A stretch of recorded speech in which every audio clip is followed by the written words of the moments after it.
প্রতিদিন সকালে বৃষ্টির অজুহাত দিয়ে না একদম বাজারে যেতে চায় না। আজকে সকালে বৃষ্টি ছিল না, তাই সকাল সকাল ডেকে তুলেছি যে বাজারটা করে দিয়ে যাও। তো বাজার করে দিয়ে ও বেরিয়ে পড়লো ওর কাজে।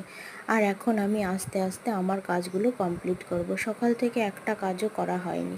আর রান্নাঘর পরিষ্কার থাকলে না কেমন একটা যেন লাগে, রান্না করতেও ভালো লাগে না, কোনো কিছুতেই মন বসে না।